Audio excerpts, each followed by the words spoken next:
सबसे पहले तो ये उन लोगों के लिए बनी है जिनके जेब में 3.5 लाख रुपए हैं। मेरे लिए नहीं बनी मतलब। वो रिफाइनमेंट अगर आप 5 साल रॉयल एनफील्ड के बाद में इसको चलाओगे तो वो दिन रात का असर है। तो शर्मा जी आई थिंक वो वाली जनता में से है जिनको सब चाहिए। ठीक है कि भैया हमें क्लासिक भी चाहिए और हमें वो कॉर्नर्स भी चाहिए। हमने दिल्ली जयपुर गया था तो हमारे पास क्लासिक 350 भी थी नई वाली और ये भी थी और हम आपस में स्वैप कर रहे थे और हम दोनों चाह रहे थे कि हम दोनों क्लासिक 350 चलाएं। ऑनेस्टली अच्छी आप डेली जिम जाते हैं, बढ़िया एक्सरसाइज करते हैं, लेकिन फिर भी आप इसको नहीं ला पंचर की शॉप तक नहीं लेके जा सकते। This right here is the royal Enfield Interceptor 650। Royal Enfield की उनकी सबसे बड़ी, सबसे पावरफुल और सबसे महंगी मोटरसाइकिल्स में से एक, एक्चुअली एक ग्लोबल मॉडल, क्योंकि बहुत सारे मार्केट्स में इन्होंने लॉन्च किया है तो ग्लोबल मॉडल है ही है। बट जितना एस्पिरेशनल वैल्यू क्रिएट करने की कोशिश की थी रॉयल एनफील्ड ने, क्या ये उसके आसपास पहुंच पाई है? क्योंकि जब आप सेल्स की बात करते हो तो ये लगभग 1500 यूनिट एक महीने में बेचते हैं, जो कि मुझे लगता है रॉयल एनफील्ड के स्टैंडर्ड से थोड़े से कम है। तो मैंने इसे लगभग 3 महीने चलाया और ये जानने की कोशिश की, मेनली शहर में चलाया, मेरी टीम मेंबर्स ने भी चलाया और ये जानने की कोशिश की कि क्या वाकई में ये उनका एक अंडरडॉग है या अंडररेटेड है, या फिर कुछ कमियां, बेसिक कुछ कमियां रह गई जिसकी वजह से इसकी सेल शायद जो बेहतर हो सकती थी वो नहीं हो पाई। नमस्कार, खमागणी दिव्य सुजनों, my name is Vikas Yogi, you watching S in studio and here is everything that you need to know about Royal Enfield Interceptor 650।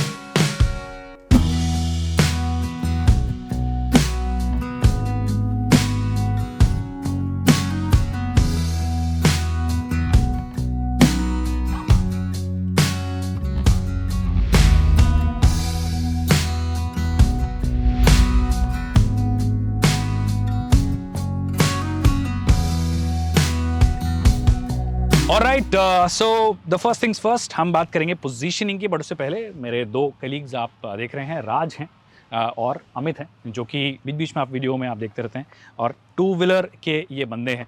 मैं मेनली 4 व्हीलर का बंदा हूँ but I still love to ride. तो पोजीशनिंग की बात करते हैं कि भैया किसके लिए बनी है ये मोटरसाइकिल, क्या ये उसको ढंग से टारगेट कर पाए हैं या नहीं कर पाए हैं, क्या वो राज जैसे यंग लोगों को टारगेट कर रहे हैं या हमारे जैसे यंग एट हार्ट लोगों को टारगेट कर रहे हैं, हम उसके बारे में बात करने वाले हैं। तो राज, आपको क्या लगता है, मतलब कि क्या वाकई में आपके एज ग्रुप के हिसाब वाले लोगों के लिए बनी है बाइक? फ्रैंकली स्पीकिंग मुझे नहीं लगता कि मेरे एज ग्रुप वाले लोगों के लिए उस हद तक बनी है जितना मेरे एज ग्रुप में लोग चाहते हैं, मतलब जो उनकी रिक्वायरमेंट्स होती है। मुझे लगता है सबसे पहले तो ये उन लोगों के लिए बनी है जिनके जेब में 3.5 लाख रुपए हैं। मेरे लिए नहीं बनी मतलब। और दूसरा जो वीकली राइड, मतलब वीकेंड पे राइड करते हैं, जिनको या आप यूँ के हाईवे पराठा राइड्स जो करते हैं। ओके, मेरे को लगता है विकास ये अपन जैसे लोगों के लिए बनी है। ओके, 33 साल के हो गए हैं, बढ़ती जा रही है, लेकिन अपना दिल अभी भी यंग है। अच्छा। और 5 दिन काम करते हैं, उसके बाद लगता है कि हाँ यार, अपना अंदर जो कीड़ा है ना राइडिंग वाला, वो भी कर लेते हैं। तो 150-200 किलोमीटर चलाएंगे, एक रिजॉर्ट में रुकेंगे, थोड़ी मस्ती मजाक करेंगे, नेक्स्ट डे वापस चला कर आ जाएंगे। आई थिंक मेरे हिसाब से एक जो पोजीशनिंग है ना, वो रॉयल एनफील्ड की ये भी रही है कि जो नई जनता है ना उसको टारगेट करना है। क्योंकि हमेशा से रॉयल एनफील्ड को अगर आप देखोगे तो एक सर्टेन सेक्शन तो हमेशा से रॉयल एनफील्ड का फैन रहा ही रहा है, बट वो जो बढ़ती हुई यंगर ऑडियंस है जिनको पावर चाहिए ना, ये बहुत 650 सीसी का इंजन, ट्विन सिलेंडर मिल रहा है तो पावर भी मिल रही है, क्लासिक एलिमेंट्स भी मिल रहे हैं, क्योंकि रॉयल एनफील्ड आप जा इसे ले रहे हो क्योंकि क्लासिक एलिमेंट्स है, तो उन लोगों को टारगेट कर रही है। तो वो सारे डिजाइन एलिमेंट्स आपको मिल जाएंगे भैया, कि गोल आपको हेडलाइट के साथ हैलोजन नहीं मिलती है, वाइब्रेंट कलर ऑप्शंस दे रखे हैं, कलर ऑप्शंस हैं, बट आप हैलोजन अभी तक चला रहे हैं जिसकी इल्यूमिनेशन रात में बहुत खास नहीं होती है, बट हाँ दी गए हैं, वो क्लासिक एलिमेंट्स के नाम पर इनको दे दिया गया है। वैसे ही ओल्ड स्कूल आपको इंडिकेटर्स मिल जाते हैं, प्लस टैकोमीटर और आपका स्पीडोमीटर, ये सब आपको थोड़ा सा ओल्ड स्कूल है। बट वो जो कहते हैं ना कि परफॉर्मेंस हंग्री जो जनता है उनको थोड़ा रेयर सेट चाहिए, थोड़ा सा स्पोर्टी स्टैंस चाहिए। तो ये काइंड ऑफ कॉकटेल है। हाँ, आई थिंक मुझे लगता है कि काइंड ऑफ कॉकटेल है। बनाना चाहते थे हाँ कुछ बेटर, लेकिन कॉकटेल बन गया या उन्होंने जानबूझ के बनाया है। आई थिंक वो जानबूझ के ही बनाया, क्योंकि दोनों तरीके की जनता चाहिए, ऑडियंस को टारगेट करने, किसी को दुखी नहीं रखना। करेक्ट। बात करते हैं पोजीशनिंग से भी ज्यादा इंपॉर्टेंट कि भैया चलाने में कैसी है। शहर में भी चलाई हमने और हाईवेज पे भी चलाई है, तो उस वाले टॉपिक पे आ जाते हैं। शुरुआत आई थिंक राज आपसे कर सकते हैं। अगर हाईवे की बात करें तो पावर काफ़ी अच्छा पावर है, और मुझे कोई दिक्कत नहीं हुई हाईवे पे, ना ओवरटेक करने में कुछ प्रॉब्लम थी। सबसे अच्छी बात यह है कि लो एंड टो काफ़ी अच्छा है इसका, बेहतरीन चलती है। अगर आप 5th 4th गियर में भी हैं तो आप आराम से इसको चला सकते हैं। करेक्ट। तो मुझे उतना चलाने में कोई प्रॉब्लम नहीं है, काफ़ी अच्छी परफॉर्मेंस दे रही है, पावर आपको कहीं कम नहीं लगता। अब पावर फिगर्स की मैं ऑलरेडी बता देता हूँ बात, इन केस हम मिस कर जाएं। 648 सीसी का आपको इंजन मिलता है, ट्विन सिलेंडर इंजन है। पहली बार रॉयल एनफील्ड के इतिहास में हमने देखा है कि इतिहास जो हम जानते हैं एटलीस्ट 650 सीसी की एक मोटरसाइकिल ट्विन सिलेंडर के साथ में, वो भी लगभग पावर कितनी है? 47 bhp 47 और bhp। 52 न्यूटन मीटर टॉर्क है। एग्जैक्टली 6 स्पीड का गियर बॉक्स आपको दिया गया है, जो कि रॉयल एनफील्ड के स्टैंडर्ड से अगेन काफ़ी क्रिस्प डेफिनेटली वो लगा ही लगा, और वो भी इस प्राइस रेंज में। एग्जैक्टली इस प्राइस रेंज में। Performance overall I think satisfying है मेरे हिसाब से ओवरऑल। एक चीज़ जो है ना कि जो मैक्सिमम टॉर्क है ना बहुत कम आरपीएम्स पे, मतलब आपको 2500 आरपीएम पे आपको मैक्सिमम टॉर्क मिल जाता है। करेक्ट। और जो गियर शिफ्ट्स है ना वो बहुत प्रिसाइज है। प्लस सिटी के अंदर क्योंकि ये अपन ने बात करी है कि सिटी में भी चलाएगा आदमी, तो सिटी के लिए बेस्ट ये है कि 30-40 की स्पीड है, आप 2000 आरपीएम पे हो तो चौथे गियर में हो तो आपको ऐसा नहीं है कि डाउन शिफ्ट करने की जरूरत है। करेक्ट। मतलब ट्रैक्टेबल है। वो एक कॉमन ट्रेट है, अगर कई जिन लोगों को नहीं पता उनके लिए मैं बता दूं कि जो क्लासिक मोटरसाइकिल्स होती हैं उनके जो चार्म है वो एक्चुअली लॉन्ग स्टॉक इंजन ही होते हैं। अगर आप एक लॉन्ग स्टॉक इंजन है मतलब टॉर्क, लॉन्ग स्टॉक इंजन के बारे में एक प्रॉपर वीडियो बाद में बना देंगे, बट अभी आप ये समझिए कि लॉन्ग स्टॉक इंजन का मतलब है कि टॉर्क की अवेलेबिलिटी ना बहुत कम स्पीड या आरपीएम से आपको मिलने लग जाती है। तो उससे अगर आपको छठे गियर में 50 के आसपास की स्पीड करनी है, you can easily do that, बार बार आपको गियर डाउन नहीं करना पड़ेगा। पांचवें गियर में 35-40 अगर आपको करना हो तो आप इजीली कर सकते हो। तो वो लॉन्ग स्टॉक इंजन की खास बात है, और रॉयल एनफील्ड इस मामले में आप मास्टर बोल सकते हो इस सेगमेंट का, क्योंकि पूरा सेगमेंट क्रिएट किया है। तो आई थिंक वो एक चीज इन्होंने बताया कि ट्रैक्टेबल इसीलिए है। बट क्या हाई स्पीड्स पे या फिर ऊपर वाली स्पीड्स पे आपको वो मजा आ रहा है? बिकॉज मैंने इसको 140-150 पे लेके गया हूँ, 130 तक बहुत आसानी से जाती है, मतलब आपको पता ही नहीं चलेगा। करेक्ट। क्योंकि पावर बहुत है। 140-150 के बाद आपको हल्के हल्के वाइब्रेशंस फील होने लग जाते हैं। कंपनी का क्लेम है कि हमने काउंटर बैलेंसर शाफ्ट लगाया है इसके साथ, तो उसको नेगेट करता है। एंड ऐसा नहीं है कि बहुत ज़्यादा है, जैसे आप जो रॉयल एनफील्ड की बाइक्स है उनके साथ शिकायत रहती है कि 100-120 के आसपास आके वाइब्रेशंस फील होने लग जाते हैं हाथों में, फुट पैक्स में। वो प्रॉब्लम इसके साथ नहीं है। बट आपने नई रॉयल एनफील्ड नहीं चलाई, इसका मतलब क्लासिक 350 नई वाली अगर आप चलाओगे। मैंने जो हिमालयन है वो चलाई है, उसके साथ मेरे को ये प्रॉब्लम लगी है। BS6 के साथ भी वो प्रॉब्लम है। ओके, तो आई थिंक वहाँ पे वो वाली चीज़ आ जाएगी अगेन कि हम ओल्ड स्कूल रॉयल एनफील्ड से इसलिए भी कंपेयर नहीं कर सकते because this is the new generation of Royal Enfield that we are seeing. Twin आया है, it's not a single cylinder engine, old school, blocks पुराने नहीं है, कंप्लीटली ग्राउंड अप नए इंजन्स इन्होंने बनाए हैं। तो रिफाइनमेंट भी आया है, BS6 के साथ में वो सब चीज़ें भी आई है। तो वो रिफाइनमेंट अगर आप 5 साल पुराने रॉयल एनफील्ड के बाद में इसको चलाओगे तो वो दिन रात का असर है। तो वो जो रिफाइनमेंट जिनकी आप बात कर रहे हो वो एक्चुअली मिलता है स्पोर्ट्स बाइक में, आपको मिल सकता है इजीली। यहाँ उसकी थोड़ी कमी लगी मुझे। स्पोर्ट्स बाइक्स के साथ वो प्रॉब्लम है कि वो एक सर्टेन ऑडियंस को ही टारगेट करती है। प्लस उनके साथ ये भी है कि आप सिटी के अंदर बहुत देर तक चला नहीं सकते। ये भी सर्टेन ऑडियंस को टारगेट करती है सर, 1500 लोग ही खरीद रहे हैं। नहीं, बट ये है ना कि वो उधर काउंट और भी कम है। अगर आप जब जा रहे हो कि 650 सीसी कोई स्पोर्ट्स बाइक, तो आपको 8-10 लाख रुपए डालना पड़ रहा है। करेक्ट। प्लस सिटी के अंदर आप चलाओगे तो बहुत जल्दी परेशान हो जाना है, क्योंकि बहुत ज़्यादा शिफ्ट्स आपसे मांगता है वो। इसके अंदर ये है कि आपके पास टॉर्क अवेलेबिलिटी इतनी है और इतने कम आरपीएम्स पे है कि आप आराम से इसको चला सकते हो। ये इसका बेनिफिट है। बट इसका नेगेटिव जो मेरे को लगा, एक तो इसका वेट डिस्ट्रीब्यूशन। मुझसे पूछो, मतलब मेरी तो हाइट भी कम है, 5-6 के आसपास मेरी हाइट है, तो मेरे लिए तो ये बहुत ही बड़ा चैलेंज है। मतलब कहीं खड़ी है और मेरे को इसको मेन स्टैंड से उतारना है और आगे पीछे करना है, तो ही काफी मुश्किल है। काफी मुश्किल है। बाकी डिपेंड करता है कि कंडीशंस क्या, अगर रोड बनी है तो थोड़ा इजी है, अगर मिट्टी में कहीं खड़ी है तो वहां से निकालना काफी मुश्किल हो जाता है। इसके साथ साथ मुझे विकास इसका जो सस्पेंशन सेटअप है, जो फ्रंट है वो मेरे को थोड़ा सॉफ्टर साइड लगा। मतलब जब मैं थोड़ा सा भी खराब सड़कें आ रही है, मतलब ऐसा नहीं है कि बहुत ज़्यादा गड्ढों वाली, मतलब थोड़ी सी भी, तो आपको ये जो बम्स है वो फील होने लगेंगे, उसका असर आता है आपके हाथों पे। नहीं, but usually software suspension setup मुझे नहीं लगता कि ये बम्स इतने ज़्यादा होते हैं कि आप मतलब आपको परेशानी हो इनसे। करेक्ट, यूजुअली क्योंकि सॉफ्टवेयर सेटअप के साथ में ऐसा होता नहीं है। अगर सॉफ्टवेयर सेटअप है तो इसका मतलब थोड़ा सा बेटर, ये फ्रंट इसका सॉफ्टवेयर है, रेयर इसका है ना स्टिफर है। ओके। और वेट डिस्ट्रीब्यूशन भी ऐसा है कि फ्रंट सेट है, तो मतलब आप जब ब्रेक्स यूज कर रहे हो तो आपका ये सस्पेंशन तो जा रहा है, लेकिन वो जो फोर्स आ रहा है ना वापस वो आपके हाथों में आ रहा है। तो मतलब जब आप सिटी में चला रहे हो तो ये एक इसका बहुत बड़ा नेगेटिव पॉइंट है, क्योंकि आपको ब्रेकिंग यूज करनी पड़ती है सिटी में बहुत ज्यादा। करेक्ट।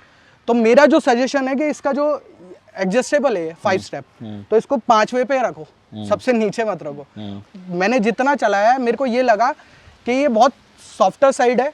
कॉर्नर्स पे जब मैं पुश कर रहा हूँ तो मेरे को ये प्रॉब्लम कर रहा है। जब कॉर्नर्स पे मैं तेजी से घुमा रहा हूँ तो ये वो होता है ना कि जो बम्प आता है वो मेरे को कॉन्फिडेंस नहीं दे रहा कि मैं इसको और पुश कर सकूँ। तो शर्मा जी आई थिंक वो वाली जनता में से है जिनको सब चाहिए ठीक है, कि भैया हमें क्लासिक भी चाहिए और हमें वो कॉर्नर्स भी चाहिए। ठीक है, तो देखो मैं आपको ऑनेस्टली बताऊं, अगर आप इतनी भारी मोटरसाइकिल लेते हो तो कॉर्नर्स वॉर्नर्स ना करो तो मेरे हिसाब से बेटर है। बाकी हाँ कुछ एक्सपर्ट्स लोग होते होंगे जो कर लेते होंगे, बट ऑनेस्टली वेट की बात पे मैं कंप्लीटली अग्री करता हूँ। Specially with my weight I am 71 kgs, I am 5 foot 6, तो मनूवर करना कई बार एक्चुअली चैलेंज हो जाता है और ये बात फैक्ट है। नहीं, मुझे लगता है थोड़ा पोस्चरिंग की वजह से भी वो है कहीं ना कहीं, वो भी एक फैक्ट है कि जिस तरह की इसकी पोस्चरिंग, जिस तरह से अपन बैठते हैं, जो पूरा वेट ऑलमोस्ट हैंडल बार पे चल जाता है, तो फ्रंट हैवी तो है ही, फ्रंट हैवी है ही। करेक्ट, नहीं आई एग्री। और एक और चीज़ जो आई थिंक हम कॉमनली हम सबको बात हुई कि seat definitely not one of the most comfortable ones. Accessories अगर आप कोई हैं इस तरह की सीट थोड़ी ब्रॉड हो जाए तो वो बेटर ऑप्शन रहेगा, बिकॉज इस सीट पे मेरे ख्याल से 100 किलोमीटर के बाद ही आपको परेशान करने लग जाएगी। लंबे रास्तों के लिए दी नहीं गई है। नहीं, क्योंकि जैसे हमने दिल्ली जयपुर गया था तो हमारे पास क्लासिक 350 भी थी नई वाली, और ये भी थी, और मैं और निखिल आपस में स्वैप कर रहे थे। आपने निखिल को देखा होगा 1-2 वीडियोस में, और हम आपस में स्वैप कर रहे थे और हम दोनों चाह रहे थे कि हम दोनों क्लासिक 350 चलाएं ऑनेस्टली।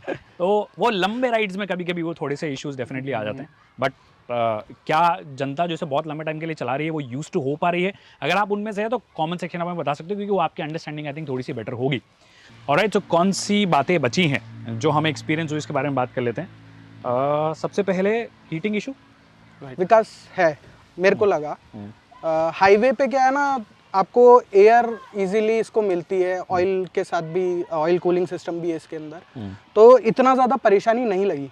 लेकिन जब मैं सिटी में था, क्योंकि आपको सिटी के अंदर आप कितनी भी कोशिश कर लो, आप 10-15 की स्पीड पे आओगे, आपको डाउन शिफ्ट भी करना है, लगातार ब्रेकिंग भी होगी, साइड में गाड़ियाँ भी होगी, तो मेरे को यहाँ फील हुआ। मतलब एकदम से नहीं, लेकिन मैं जब 5-10 किलोमीटर मैंने चला लिया और मैं तब भी ट्रैफिक में था, तो मेरे को वो हीटिंग फील हुई पैरों में। बट वो ऐसी नहीं थी कि मेरे को इमिडिएटली उतरना पड़ा।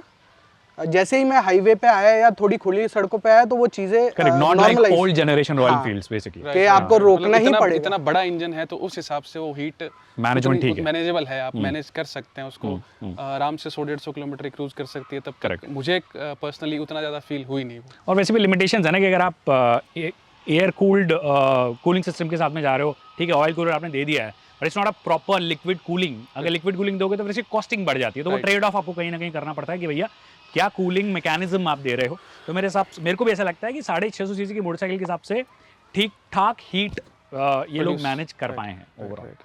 बाकी आई थिंक 1-2 चीज़ें और, ब्रेकिंग्स और मेनली टायर्स की बात कर लेते हैं।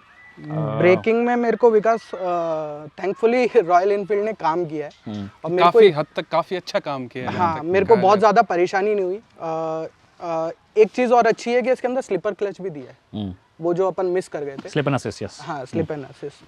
तो हाई स्पीड है, सडनली कुछ आ जाता है, मेरे को डाउन शिफ्ट करने एकदम उस पे जाना है, तो ये अच्छे से काम एग्रेसिव शिफ्ट कर सकते हो। हाँ, मतलब वो नहीं है कि रेयर व्हील इधर उधर नहीं जा रहा कि मैं एग्रेसिव डाउन शिफ्ट कर रहा हूँ या सडनली मेरे को एकदम से नीचे आना है, तो उसमें अब मदद करता है। इंजन चिंगाड़ नहीं रहा है। हाँ, इंजन नहीं चिंगाड़ रहा, और जो रेयर मूव करता है इधर से इधर आ जाता है, वो प्रॉब्लम इसके साथ नहीं हो रही। बहुत स्टेबल रहती है। मैंने 100-120 पे भी ब्रेकिंग की है, राइट, तो उतना मतलब वो डिस्कम्फर्ट नहीं होता, बाइक बहुत स्टेबल रहती है। करेक्ट, नंबर्स यहाँ पे थोड़े से थ्रो कर देता हूँ। फ्रंट वाला जो आपका डिस्क है वो 320 mm का, पीछे वाला 280 mm का है, जिनकी बाइट जैसे कि दोनों ने बताया कि अच्छी इनको लगी है। ABS आपको मिलता है, स्विचेबल ABS नहीं है ऑफकोर्स, बट हाँ ABS आपको मिल जाता है। और टायर्स की थोड़ी बहुत ग्रिप की बात कर लेते हैं। कौन सा टायर है इसके अंदर? सीएट का टायर है। फ्रंट 190 सेक्शन है, दोनों 18 इंच है, पीछे वाला 130 सेक्शन का है।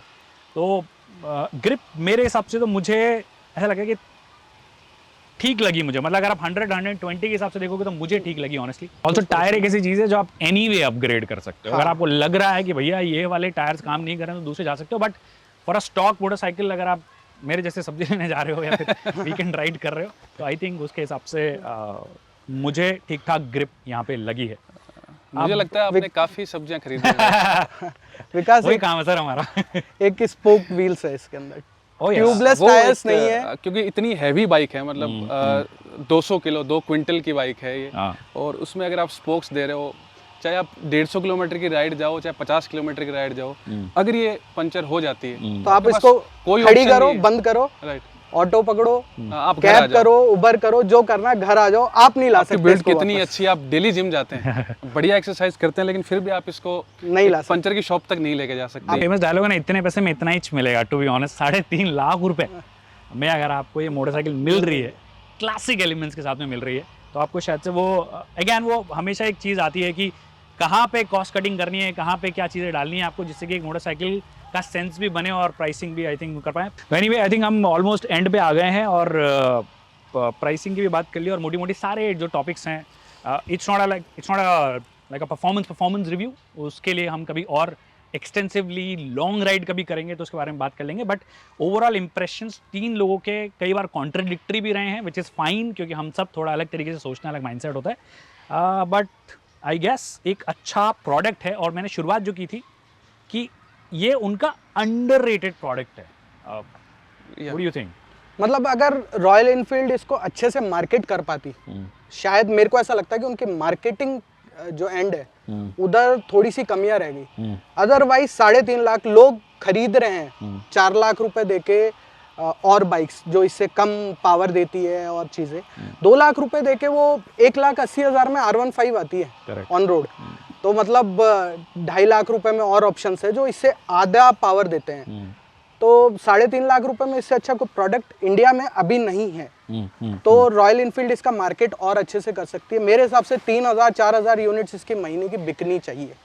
आपको नहीं लगता कि रेट्रो और क्लासिक टैग ऐड करके इन्होंने मिश्रण वो कर दिया इसको थोड़ा नहीं? आई थिंक देखो, एक होता है मार्केटिंग कम्युनिकेशन और एक होता है रियलिटी। तो रियलिटी की जब बात करते हो ना कि भैया हो सकता है कि इन लोगों को कुछ सर्टेन नंबर्स एक्सपेक्ट कर रहे हैं और ग्लोबल प्रोडक्ट की जैसे एक शुरुआत है, because this is the new generation of Royal Enfield, you have to understand. 650 CC में आए हैं ये, अगले और 800 850 सीसी वाले सेगमेंट में जा रहे हैं। So it is also learning for them I guess. क्योंकि मिटियोर के बाद क्लासिक आई, तो मिटियोर और क्लासिक में इम्प्रूवमेंट था। आपने चलाई है तो आपको ज्यादा पता होगा। Yeah, absolutely. I agree with all of that. Like I said, it is the beginning of new Royal Enfield era, I guess. और बाकी जिन लोगों ने लंबे टाइम तक चलाई है वो ज़्यादा बेटर बताएंगे कि भैया आपको क्या लगा। प्लीज़ कमेंट सेक्शन में बताइए हमें कि आपको आपके ओवरऑल एक्सपीरियंस क्या रहे। हम कोशिश करेंगे वो बाकी लोगों के साथ में शेयर करने की। So I think that's it on Royal Enfield Interceptor 650, जो कि उनकी तरफ से एक बढ़िया प्रयास, हमें लगता है ओवरऑल एक बढ़िया प्रयास रहा। बाकी हमने भी एक अच्छा प्रयास किया। 3 अलग-अलग लोग हैं, 3 अलग-अलग लोगों की राइडिंग स्टाइल अलग है। एब्सोल्युटली। तो ऐसा नहीं है कि एक बंदा खड़ा होके चला के opinion we are open to feedback. Right. तो आप अपना फीडबैक जो भी ये हो, अपनी पीआर भी कर रहे हैं बाय द वे। तो बड़ा आप बताइए फॉर्मेट कैसा लगा? क्या 2-3 लोग आके आपके लिए ज़्यादा कंफ्यूजन क्रिएट कर रहे हैं या फिर क्लैरिटी लेकर आ रहे हैं? Please let us know in the comment section. I hope आपको ये वीडियो पसंद आया। वीडियो पसंद आया तो इसे लाइक करना और शेयर करना ना भूलिए। सबको इंडिविजुअली इंस्टाग्राम पे भी फॉलो कर सकते हो और हमारा जो ऑफिशियल हैंडल है @IndiaCarNews, उसको भी इंस्टाग्राम पे आप फॉलो कर सकते हो। Thank you so much people for watching this video.